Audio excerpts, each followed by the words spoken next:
Thanks for tuning in to High on Horror. I'm Drew. And I'm John. This episode and every future episode is dedicated to all the horror hounds and smokers out there who want to expand their knowledge of the genre and have a good time. Satanic neighbors, Satan is my baby daddy, and a whole lot of ballet dancing, oh my. Today we're taking a trip back to New York City in 1965 for Apartment 7A, the prequel to the seminal classic Rosemary's Baby, now streaming on Paramount+. This is one that I've looked forward to since I've heard about it, so I hope it doesn't let us down. Stick around for our thoughts on Apartment 7A and more today on High on Horror. Interviews, reviews, and the latest news all rolled into one.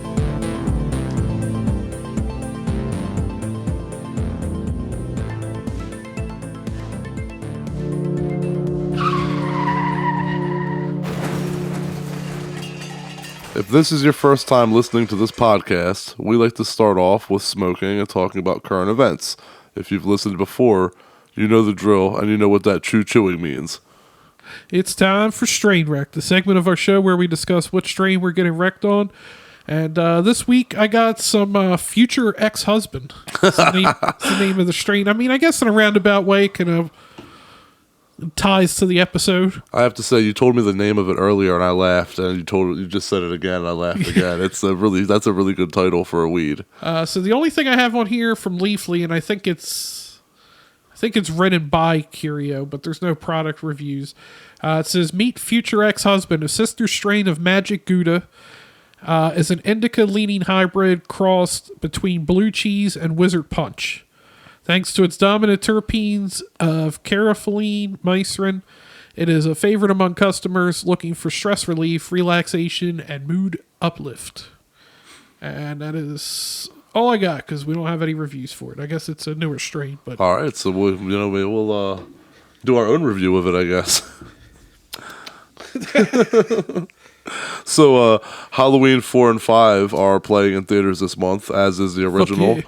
Go to 1978halloween.com for details for those of you listening who are interested. I have not checked. I'm unsure of the dates, but I believe it will be within the next 2 weeks, as there's 2 weeks left in the month. So I think 4 and 5 are playing as a double bill in some places. That's how I saw it. Jeez, I don't know how many years ago at this point I saw it as a double bill. That'd be a really cool, to see them back to back. That's cool, but I think they're also playing individually. It all depends on where you live and what theater around you's playing it, but that's a really cool one to know. And in other news, Terrifier 3 has been the first film in France banned since 2006 with Saw 3. Which is also coming back to theaters. Yeah. The 20th, so I guess it'll be hearing it this week, so The Saw, it would have happened yesterday. Saw 3, not the first Saw. But Saw. You mean the first Saw, I heard right? Saw and I just jumped to... Yeah, you jumped to the good one, yeah. The good ones. Well, I mean, 3's not bad, but the original one is playing. Actually, at the time you're hearing this would have been yesterday, and also on the 23rd. But it's weird that France would ban Terrifier, but they have, like High Tension. Yeah, right? Right? Extreme French horror, right? But you know what I was going to say, man? It's crazy because I don't remember now if it was the 10th or the 15th anniversary. But me and you and I have been friends for too damn long because I still have, it's still brand new spanking condition. I'm waiting until I have a time when I can display it in a frame. I still have the theatrical poster of Saw when the first one was re-released. Like I said, I forget if it was 10th or 15th anniversary now, but it was the red poster. Yeah, it's like a little square poster. With Amanda. No, it's a big one. It's a big red theater poster with Amanda with the bear trap thing on her head, and I love that poster. So I'm just like, damn it. She's coming to Oaks in November. But here we are though, and I'm like, damn, we're celebrating the same movie on another fucking anniversary, 10 years after that. Holy shit! Like they're re-releasing the shit out of Saw. I feel like that future ex-husband. I feel like after you exhale, it gets a little harsh. It's a little woody. The way you say it gets a little hoarse. A little hoarse. But you said a little woody. that's what you like, little woodies. All right, moving on from that. I saw Halloween 4 and 5 as a double bill. Jeez, it was like 2008, 2009. And it was funny because they were actually getting it broadcast in from satellite and playing it. And as Rachel and Jamie are throwing stuff down the stairs and Michael's climbing up in 4 to go out the window, it just cuts off and says Halloween 5 will begin in 15 minutes. Everybody's like, what the fuck? And it was funny because this guy goes, what the hell? I don't know what happens. And like the woman he was with, I don't know, his wife, girlfriend, whatever, she's like, yeah, for real, I don't know what happens. He goes, are you serious? And she goes, yeah. He goes, you haven't seen this? She's like, I haven't seen this movie. He's like, this shit came out in 1988. What do you mean you haven't seen it? But then, we ended up getting free tickets. Basically, they just did the intermission then. We came back, they played the end of Halloween 4 and just jumped into 5. Well, that's cool. That's pretty cool. But, I'd like to see 4 and 5 again in theaters. Yeah, I don't believe I've ever seen 4 and 5 in theaters. I know I've seen 1 and 2, but I haven't seen any of the other ones on any of the re-releases. I saw 4 and 5 in theaters before I saw the OG in theaters. I remember I saw the first one, you and your sister and myself. Yeah, I've seen it at least twice, maybe 3 times I've seen it. Well, remember how when we saw it, there was a introduction by John Carpenter? Yeah. Well, there's another one this year. If you see the first Halloween, there's a new introduction by John Carpenter. How much you think he made for it? Oh God, I don't know. He probably has fucking 10 of these things pre-recorded for the next anniversary that he just gives. So he's gonna be dead, but we're still from beyond the grave. John Some Carpenter. Videodrome shit. Remember for the 70th anniversary of Halloween. They're still gonna be playing tapes of him at 20 years after his death. He looks the same in every one. He's wearing the same black shirt. And fucking playing Dead Space is on Dead Space or Halo's on the TV in the background. On a dated ass TV. Everything in the video is dated, But all right, we're rambling. Anyway, let's get on to the point of today's episode and review Apartment 7A. All right, before we get into it here, what did you think of Future Ex-Husband? Oh yeah, I was gonna say that definitely woodsy, as you said. No, I wouldn't say a little woody. It's piney is what you're supposed to say. Earthy. Well, no, actually, no, it didn't taste piney. It tasted like some dead ass bark. I don't know why I would know what that tastes like, but it's like smoking wood chips. No, it's earthy, and there was a piney smell to it, but it was mostly just gassy and earthy. I felt like it was scratching my throat. But no diddy. It wasn't a smooth hit, but I enjoyed it. So let's keep it passing. All right, going in here. In 2008, there was a reboot of Rosemary's Baby. Well, there wasn't. It was being planned by producers Michael Bay, Andrew Form, and Brad Fuller. However, the remake was ultimately abandoned later that year. That's the Platinum Dunes crew. They probably would have done a decent job. Yeah, probably. Jumping ahead to March 2021, it was revealed that Natalie Erica James would helm Apartment 7A, a psychological thriller. James teamed up with Christian White to co-write the screenplay, which was based on an earlier version penned by Skylar James. The film was produced by John Krasinski, Allison Seeger, along with Bay, Form, and Fuller as part of a collaboration between Paramount Players, Sunday Night Productions, and Platinum Dunes. There we go, Platinum Dunes. And after the success of A Quiet Place series, the studio was developing several similarly themed projects, with Apartment 7A being selected to move quickly into pre-production. How the fuck do you get Apartment 7A from A Quiet Place? Makes sense. All right, okay. They're like, you know what? I mean, Quiet Place is doing good. You guys want to head up a Rosemary's Baby prequel? That's what I was going to say. I took the words right out of my mouth. But okay, whatever. Anyway, Apartment 7A is a 2024 American psychological thriller directed by Natalie Erica James, and it serves as the prequel to Rosemary's Baby from 1968. The film stars Julie Gardner as Terry Gionoffrio, a young dancer from Nebraska living in New York City. Why is it always the Midwest girls coming to the big city? I don't know what it is. I guess it's the fish out of water. Yeah. Anyway, after sustaining a serious ankle injury during a Broadway performance, that shit made me cringe. Yeah, it's one of those, yeah, it's pretty bad. Of Kiss Me Kate, Terry becomes infamous as the girl who fell. Unable to perform like she once did, she struggles to regain her footing in the competitive world of dance. Despite numerous failed auditions, she remains determined. Almost like Pearl. Yeah, exactly. She ain't giving up. She's going to be a star. Except this one's actually true. After one audition with Broadway producer Alan Marchand, played by Jim Sturgis, she follows him back to his home at the ominous Bramford apartment building. There, she suddenly falls ill. And in her time of need, she's taken in by an elderly couple, Minnie and Roman Cassavet, played by Diana Wiest and Kevin McNally.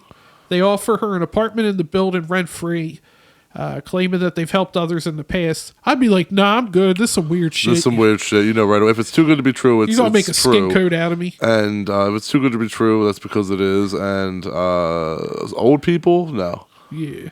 It's like, you want my skin or blood, don't you? You want my baby. While unpacking, Terry stumbles upon a ballet slipper marked Joan Chabulski. Yeah, Chabulski. Chabulski. Yeah. It's Polish. That's all I know. Raising questions about the previous tenant, later the Cassavets invite her to drinks at Alan's apartment. When she arrives, however, she finds she is the only guest. After drinking with Alan, she becomes disoriented and wakes up the next morning in bed, where he implies they slept together. He also tells her she landed a part in his show. Which, yeah, he was just like, oh, they canceled. Oh. But it was like, yeah, but it was supposed to be a party, too. Like, you the only dude here. This shit, like, Yeah, there's no point where she's like, this is weird. I thought you could tell in her face that she was uncomfortable. She tried to leave, and he turned it into the whole, oh, you can leave if you want to, and it kind of made her feel obligated to stay. Yeah. But that was one of those real predatory moments that even as a man watching it, I was very cringy, because I was like, oh, man, what a setup. Like, what a setup. Like, get the fuck out of there, girl. Like, I thought that. I legit was like, no, this is some creeper shit. This dude is praying. Get the fuck out of there. So I felt that. I was automatically like, ugh, my stomach started turning. And as Terry adjusts to life at the Bramford, she meets more of the building's strange residents. Lily Gardenia, played by Rosie McEwen, gives her a salve for her ankle, which leads to a vivid, disturbing dream. But by morning, her ankle's miraculously better. Dr. Saperstein, I think I'm saying that. Yeah, right? That is correct, yeah. An optician also takes an interest in her and gives her his card. The Cassavets present her with a strange talisman necklace as a Christmas gift. Soon after, Terry begins to experience morning sickness. You immediately knew what was coming. Yep. And after visiting the doctor again, she discovers she's pregnant. Guess what? There's a baby. Yeah, he put a baby up in there.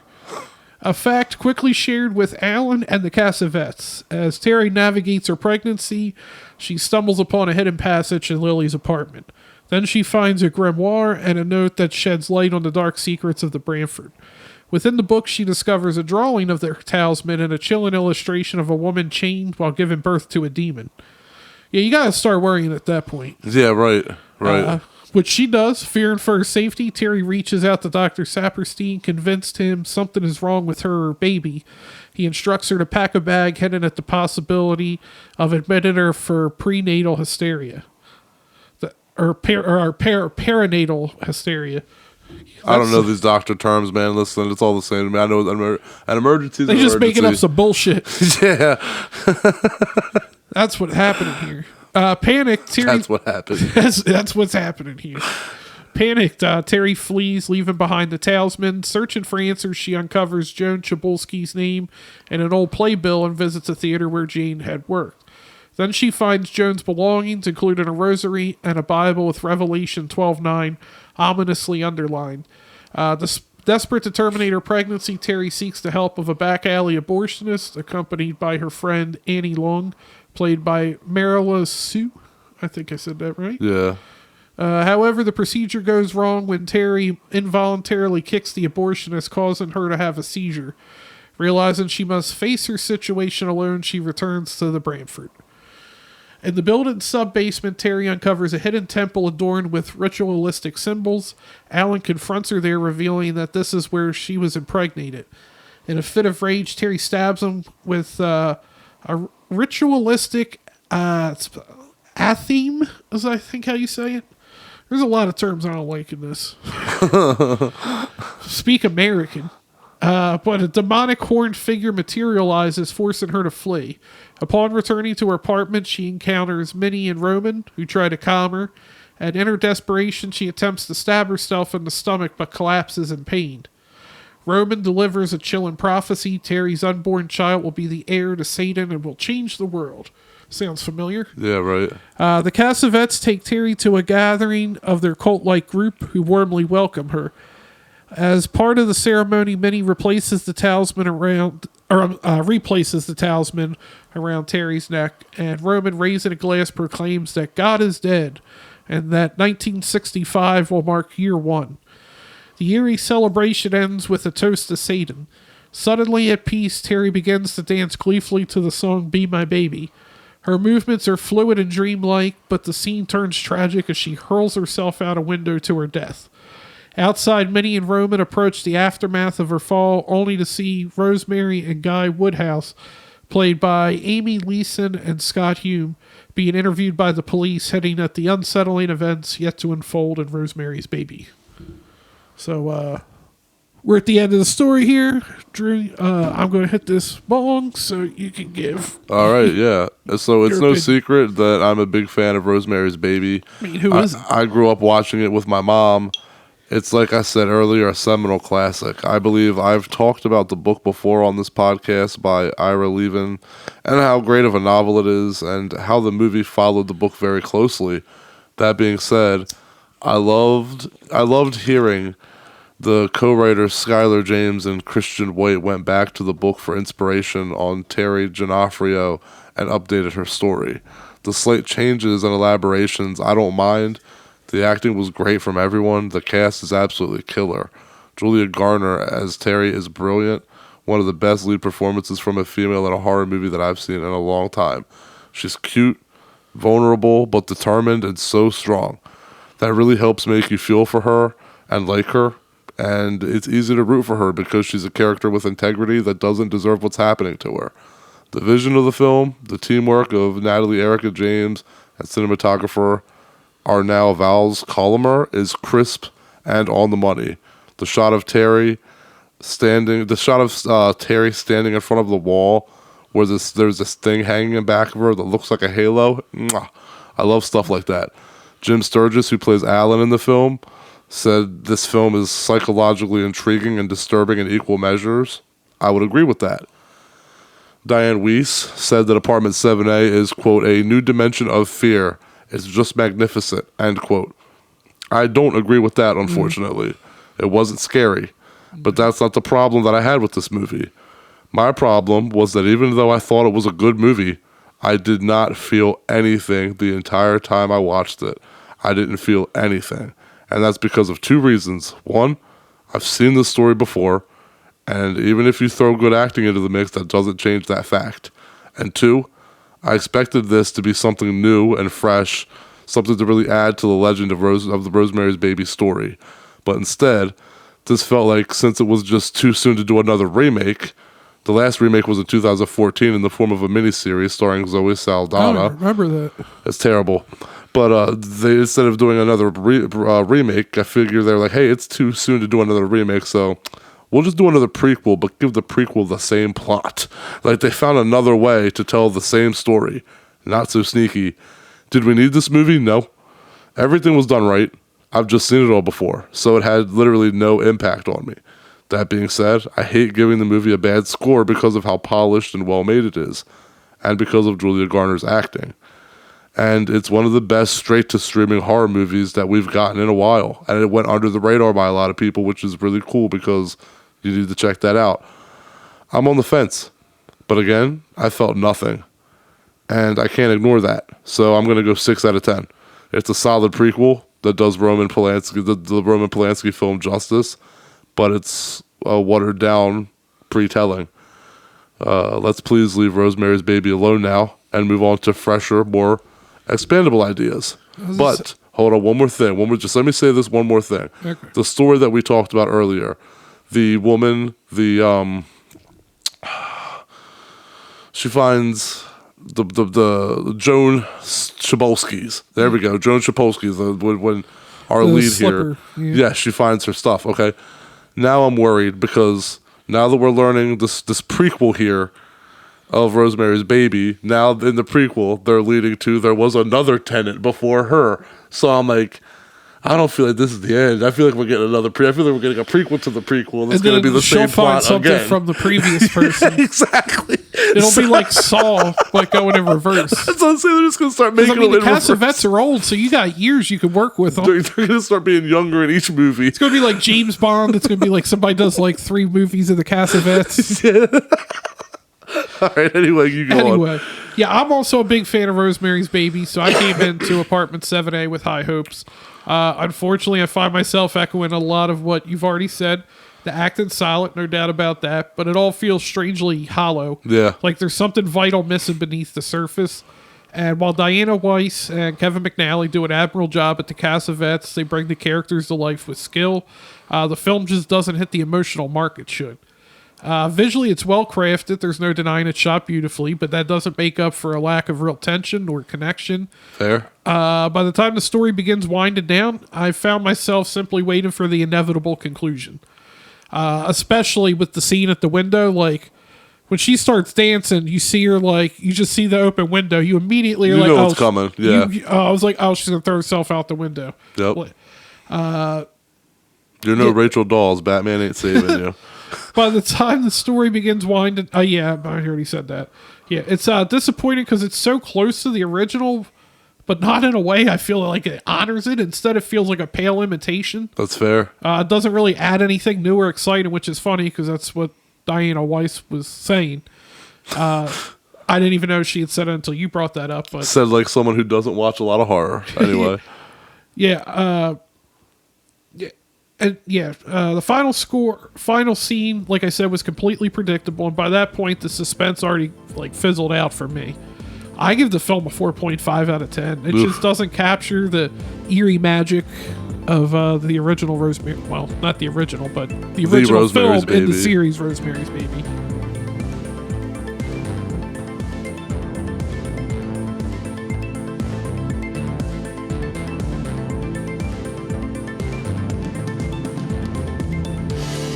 Thanks to all the horror hounds and smokers out there for tuning in. If you actually like this, make sure to like and subscribe. Really helps us out. Tune in next week and we'll have another John Krasinski produced movie. We're finally getting around to A Quiet Place Day 1. Shh. Do I have to do the rest of the podcast like this? No, Josh, I feel like would kill me.